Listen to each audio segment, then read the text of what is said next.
Maryam Hassan Bukar joins us live in our Abuja studio today. She is a storytelling consultant, founded through My Voice. Obviously know her as a spoken word artist and so much more. Good morning. Good morning. How are you doing? I'm doing good. A lot of people know you more as Alhan Islam. Yeah. So let's start from there, because that's what your handle is. That's what a lot of people know you as. Oh, that's a real name, right? So tell us, what does Alhan Islam mean to you and generally? Alhan Islam to me is almost like a covenant between me and my mother, my late mother, Hawa Maina. Alhan means melody. And it is the Arabic word for melody, Islam, peace, so it's melody of peace. And why I say that it's like a covenant between me and my mother, it's really because I'm a lover of the Arabic language. I mean, languages in general, but I have a thing for Arabic language. And growing up, I would always want to speak in Arabic. I would learn Arabic. And so there was a Barbie cartoon, and there was a particular character in there called Melody where she would sing, and when she sings, it's like every dream of hers comes true, and she had the power of the voice, and so I wanted to be called Melody. And then I remember telling my mom, like, the meaning of melody in Arabic is Alhan, and so she would call me Alhan whenever I make her happy. And so when she started doing that, I was like, okay, I'm so going to hold on to this name, but also knowing that I'm a free-spirited person growing up, and so I wanted to put something close to my name that would remind me of who I am, because there are different phases of growth and we all go through different things in life. And sometimes you might slip a little, and then you not that you forget where you come from, but there are things that, you know, happen. So I wanted to put something that could remind me, even when, you know, in the future something happens, that this is who I am. And so I added Islam to the name, and then it became Alhan Islam, melody of peace. And so that name means the world to me. I mean, for people who are thinking, I know that name, Hawa Maina. Very, very popular Kannywood actress. She passed on a few years ago. Yes, she passed on. It would be 7 years, 2nd of May. Yes. Amazing. And I'm told that this runs in the family blood for you. So your mom an actress? Yeah. Who else? My grandma. I'm a 3rd-generation artist. My grandmother was a dancer. And then my mother was an actress, and I am a poet. Yeah, so it runs in the family. It's beautiful. And I imagine the next generation taking it a notch higher. You're a hit, not just in Nigeria, I mean globally. You are kind with your words. Not a true story. For the fact that you do spoken word, how much it has caught on. I mean, you're on Davido's album. Right. So am I being kind? I'm just being truthful to the fact. So speak to us. First, you're from northern Nigeria.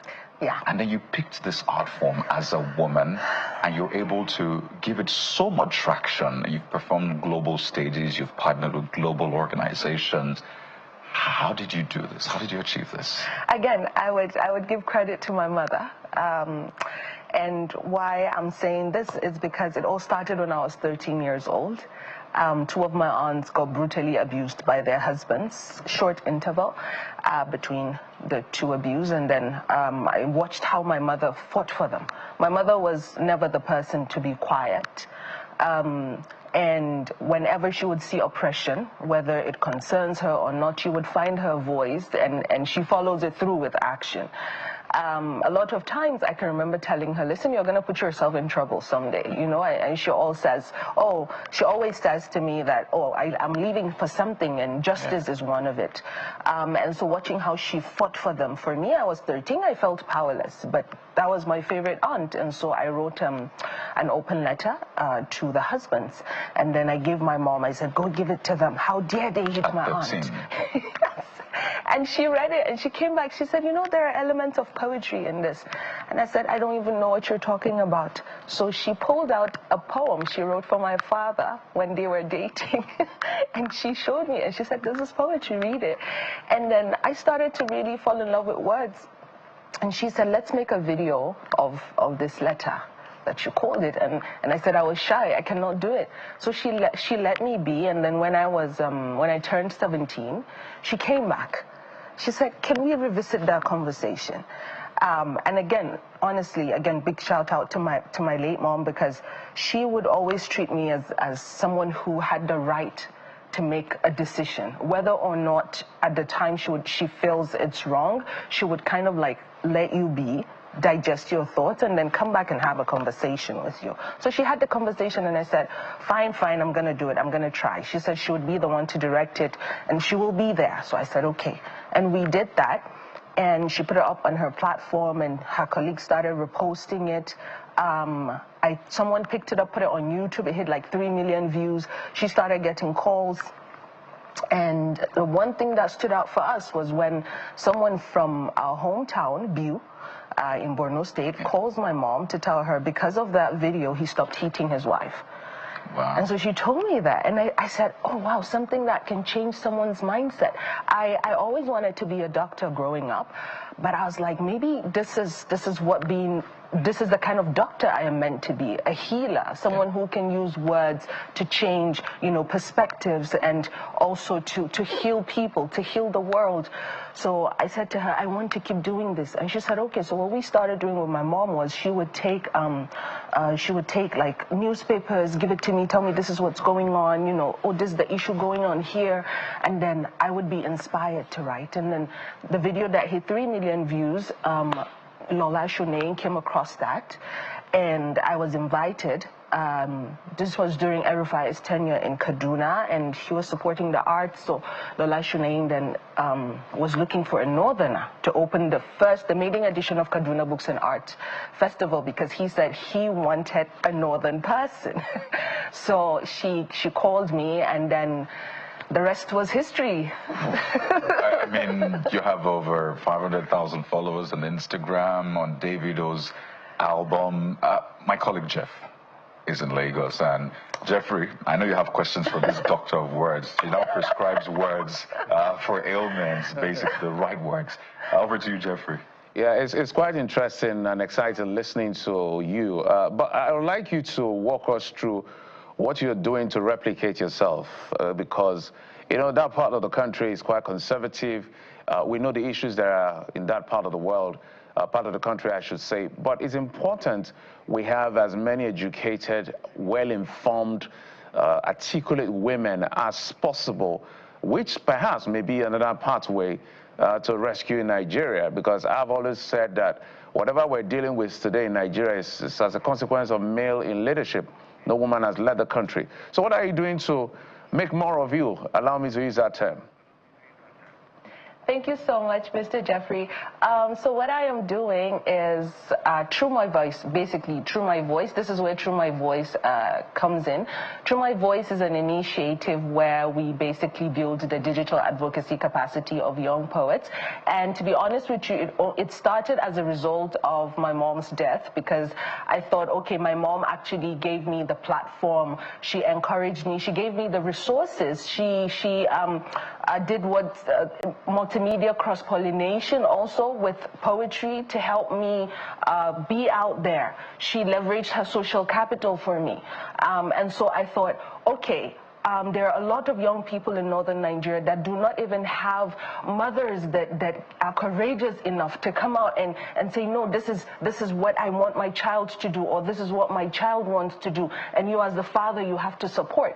And I'm not saying being submissive as a woman is not the way to go, but submissiveness also should not come, should not be a pathway to encouraging injustice or silencing voices. So I thought I would want to be what my mother was to me, to other young storytellers, by also giving them resources, things that I've inherited from my mother that can be used for more than just myself. And so that was how Through My Voice started. And so far we have been able to train over 500, I think we're at 565 young storytellers now, and we created programs such as the Writers' Room, where after the session we group them into people that are interested in like content creation, people that are in need of mentors, and then we actually give them those resources, including some micro grants as well. And this year, one of the things that we also started to do was to it's okay to like do the workshop and all of that, but also matching people with the right resources that can actually propel their growth. There are people that what they're in need of is actually a platform and paid opportunity. And so one of the campaigns that we did this year was with the Gates Foundation, where we leveraged the voices of young Nigerians. And this is also like, I would say, a solution to the problems of Nigeria, because one of the things we started tackling was neglected tropical diseases in partnership with Gates Foundation and DEVEX. And we had the young storytellers that we had trained to use their local dialects in actually talking about these issues using poetry. So one of the interesting ones that was done was by Pari Olodo, where he used Yoruba. And actually he talked about a snail fever. And we did a production for him, and we also got him paid for that, for his work. And you could see the joy on the faces of also these other storytellers, including myself, because this is proof of concept that we can use poetry as a potent tool for advocacy and also policy decision and sort of directing our leaders into the right direction to take action. That's beautiful. So yes, indeed, this is some sort of treatment for. So when we call you and others doctors, we're in the right space. Final note. I mean, it would be remiss of us not to hear some sort of poetry for you. But I want to tweak this a bit. You've talked about your mom a lot. Is there one line, two lines? If you could talk to her right now, what is that one thing or two things you would say? In poetry, I would say to her that your hands are magic. I come from a mother whose hands were magic, and she could fix anything broken, where tears were just a kiss, meant hearts were just a hug. I come from a woman whose toil was grace. She blessed me with the little she had to make the most of me. So I come from a hero, after all. And that makes you a hero as well. It's been amazing speaking with you, Maryam Hassan Bukar, storytelling consultant, founder Through My Voice. I mean, your passion is I can hold it as it is. Thank you for your time. Thank you so much for having me. Thank you. Thank you. Whew. We need to go now, as much as I don't want to, but we have to anchor at this point. Thank you so much for being a part of the show, and we hope that you're encouraged, you're motivated today by our lineup of guests. I'm Kayode Okikulu. Absolutely. Actually reminds me of a movie I'm seeing called When Life Gives You Tangerine from Korea. It's a beautiful one. But just before we go, let's say that we would like to hear from the Akwa Ibom and Cross River Police Command concerning the abduction of between 20 to 40 persons on the Oron-Calabar waterway and what the authorities are doing to ensure that place is no longer a hotbed for piracy, given what has played out on the Calabar Road that is not passable as we speak. So we'd like to hear from the Akwa Ibom State Command of the police, especially again, the Cross River State Police Command, because those people, as at now, have not been released. Okay, thank you for your time and company. I'm Jeffrey Uzama. Sunrise Daily is up next. Bye-bye.